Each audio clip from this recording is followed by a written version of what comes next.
project's main mission is to end the dog and cat trade in China. So without further ado, Andrea Gung. Thank you, Christy, for the introduction. Hi, my name is Andrea Gung, founder and executive director of Door Project. Let me see, how many of you know this cool practice of eating dogs and cats in Asia?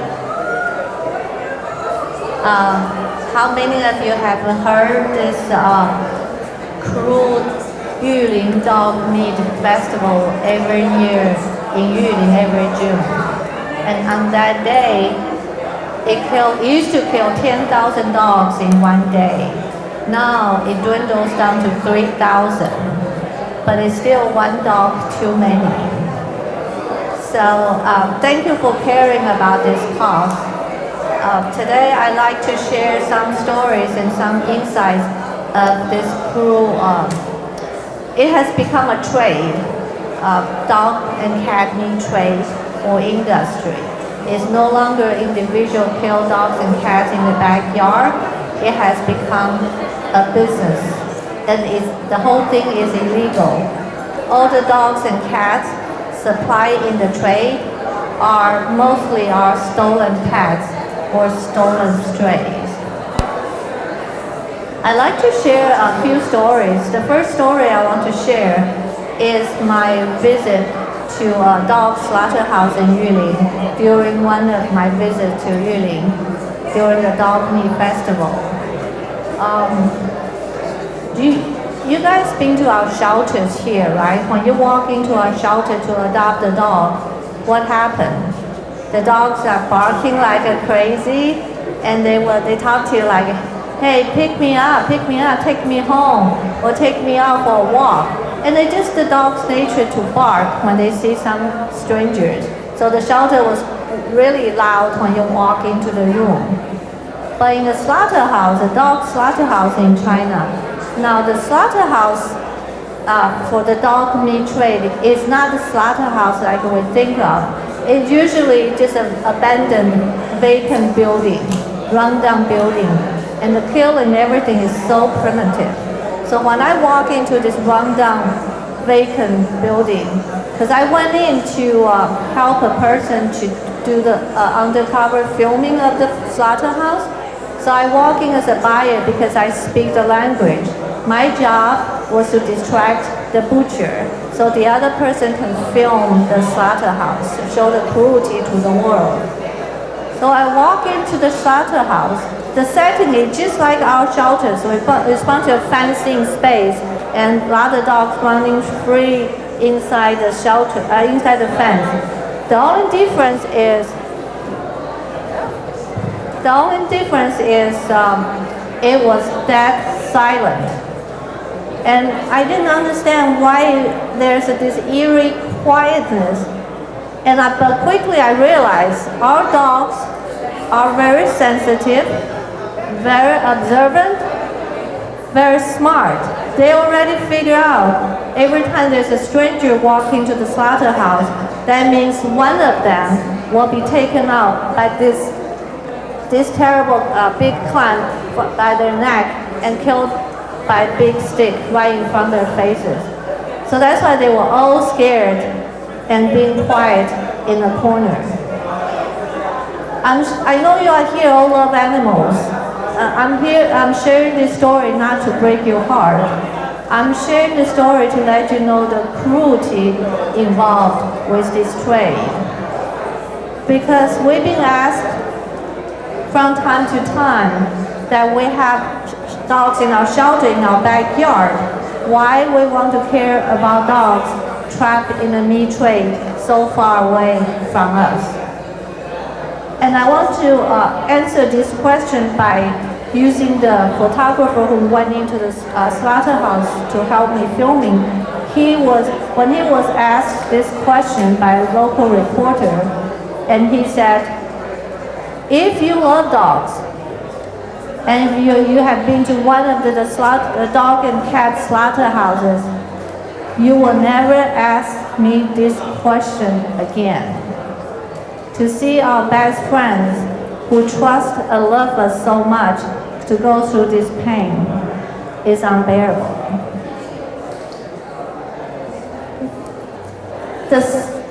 Sometimes, most people don't know the trade. The whole thing is illegal because the supply, the dogs and cats trapped in the meat trade, a lot of them are stolen pets, either from people's backyard or from the street. So in China, there's no farmed dogs and cats for the trade. It's all stolen goods. And the second story I want to share is similar story in the slaughterhouse. Mr. Yao is one of our leaders now. Duoduo has been in China underground for the last 10 years. This is our 10th anniversary. So we have built a really strong team. One of the team leaders, before he joined us, he was doing undercover filming as well. And he told me, Mr. Yao told me that he has always been able to go in with a poker face when he distracts the butcher and his friend can film the slaughterhouse. Only one time he lost it. That is when he walked around and he was close to a dead dog. He thought the dog was dead because the dog was laying in a pool of blood. But he said when he walked closer to that dog, he started wagging her tail. She said right that moment, she almost lost it. She wanted to jump over, choke that butcher to death. And I'm sharing this story again to let you know our dogs, our beloved dogs, they trust us so much. Even after they've been going through so much cruelty and pain, when they see another human being, they still think we're their friend. They're still asking us for help. Help me, save me from this pain. Even though they've just been butchered by another human being. And so I'm also sharing this story to tell you the bravery of Mr. Yao and other young Chinese.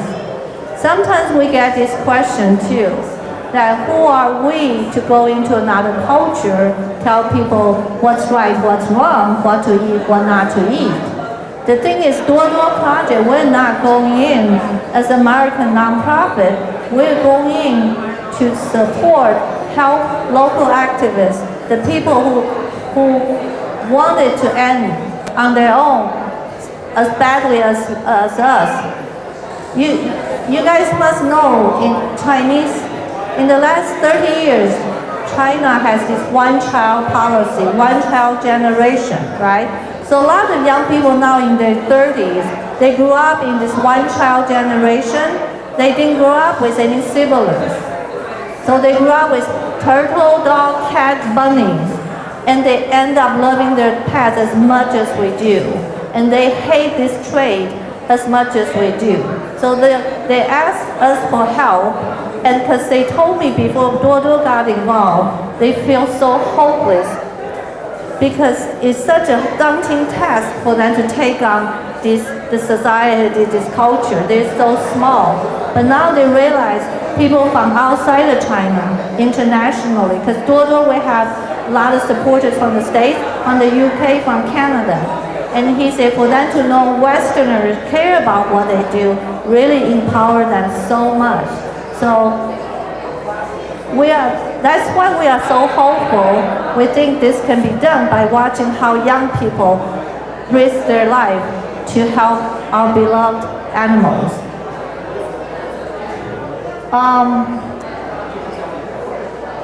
I want to share another question. This is called dog truck rescue. Some of you might have seen it on social media. It's when a truck loaded with dogs on its way to a slaughterhouse. If some young animal lovers saw the truck, started tweeting around, tell, hey, anybody nearby, come to help me stop this truck. So if they have enough people, enough cars, they will force the truck go off the freeway and into a rest area. And the young people will block the truck either with their own body or the cars to prevent this truck from getting away. And sometimes they will lay down in front of the truck with their body to stop the truck. Then they would jump on the truck very quickly, try to rescue those dogs. So I met a few of them, and I asked one person, Mr. Yu, I said, Mr. Yu, why are you so brave to do this kind of truck stopping? Because remember in China, any organized event is a big taboo. And for them to stop a truck with 100 activists getting together to rescue those dogs, they could be thrown into jail just like that. And you don't want to be in jail in China, that's one thing for sure. And so the Mr. told me, you won't believe what he told me. I didn't expect to hear his answer. I said, why are you being so brave? What gave you the courage? And Mr. Yu said, revenge. I said, what do you mean? He said he lost his dog to the trade. And he wants to do this for the revenge and for the redemption and to reduce his guilt. That he felt like he failed to take good care of his dog. Think about it, the pain and anxiety. The pain and anger on Mr. Yu's face stay with me even to this day. Think about it. If you're on a vacation or on a business trip, and your doggy sitter call you, hey, Andrea, little Johnny got away, I couldn't find her, or find him. So what would you want to do? You always want to hop on the next airplane home to look for your little Johnny, right? But you still think, okay, my neighbor might have kept little Johnny, or someone might have turned him into the shelter. But in China, if you lost your dog or cat, chances are that dog and cat will be slaughtered for meat. So that you think about your little Johnny being slaughtered and eaten, so that the hatred and the anxiety totally show up on Mr. Yu's face. So again, Mr. Yu, Mr. Yao, they represent the young generation. They care about animals as much as we do. That's why I'm here to spread the message. And any of you would like to help Duo to push the movement further and faster, please reach out to me and we can work this together. Sometimes people say another challenge we face is why, this cruel backward dog cat eating practice will eventually go away, will eventually goes into history. But the thing is that the moral arc, yes, will bend toward justice eventually, but with our help and push, it will go much further, faster, and less people, less animals will suffer. So that's why I decided to start Duo, because I grew up love my dogs. Because the culture, my Chinese background, and I understand how to do it. I speak the language, I know the culture. So I look around and I said, I have to do this when I first learned about this terrible festival and this trade. So I hate it so much, and this is our 10th anniversary. On the green bag, it has our website. And please reach out to me and let me know if you're interested. Everybody can help, because if you work, your company has a matching program, you can help you register as a nonprofit with your company system, or you can host a small events and help us spread the word. So please let me know if you're interested in helping, and tell your friends, spread the word as much as you can. So thank you so much for caring. Do you have any questions I can answer? Yes. Is this only happening in China, or are there many other countries where this happens? It happens in China, Korea, Vietnam, Philippines. I think is no longer legal, Philippines, but Laos and Indonesia. The thing is, China being the largest country does the most damage, and we believe that China will be the first domino to go. If China goes, all the other countries will follow. Yes. Who are the consumers of the dog meat and the cat meat? Like, what kind of? Are we talking like the poorest people in China? Is that what they're eating instead of pork or beef? Right. Yeah. There's another myth that people eat dogs are hungry, and they will say, well, you know, if they're hungry, let them eat dog meat. See, the thing is not true. People eat dog and cat as a delicacy. Yeah, it's that class of people. Dog and cat meat are more expensive than pork and chicken in China, and so people eat dog and cat meat for two main reasons. One is they think, you know, our dogs are warm, so they think the dog meat will keep them warm in wintertime. And then the dog and cat, just like the tiger bones, all the other superstitious stuff that give them the actual sexual strength. So that's the two big myths people eat.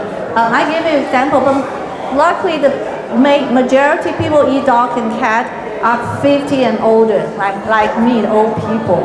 The young people don't.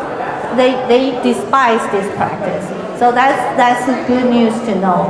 Now the old people, like when there is a special occasion like birthday or promotion, they don't want to go to say a steakhouse or fancy vegan restaurant because they cannot afford, and they feel uncomfortable in that ambiance. So they feel comfortable going to have a dog and cat meat with topless and drinking beer. So that's what that class of people like to eat dog and cat. Yes. Just a follow-up question. Are you saying there are like dog and cat restaurants that specialize in selling dog? Okay, I didn't know this. There's a lot of this is new. I knew about the trade, but I didn't know about like. Yeah, it happens in certain that we call it like a yuling. In certain cities in China, when you walk down the street, you see the signs that so Jiangni dog meat restaurant. You don't see that in Beijing, you don't see that in Shanghai. Yeah. But in Beijing and Shanghai, if you go to the dark corner of the city, you will still find a really rundown food stand. Because remember, Beijing and Shanghai, they hire workers from other cities, and so that class of workers, they bring in the practice of eating dogs and cats. I think you said that this is illegal, right? So, you know, like these places that you said you went in to distract the butcher, are the police or anybody, are they like, or it's like illegal but no one's enforcing it? Yeah, it's a good question. It's illegal. How come it's still everywhere? How come police don't take care of them? The thing is, I talked to one of the person who lost his dog, young person who was angry, and I said, why did you tell the police? He said, no, it's useless. He said, if you tell the police someone stole your cat, your pig, your cow, or your TV, they will pay some attention, but not to your dog. So, and the police, you also have to understand, in 2016, China has just passed domestic violence law. So their law is so far behind. And before 2016, you can beat up your wife. It's not illegal, it's a domestic affair. So they are catching up with a lot of laws passing.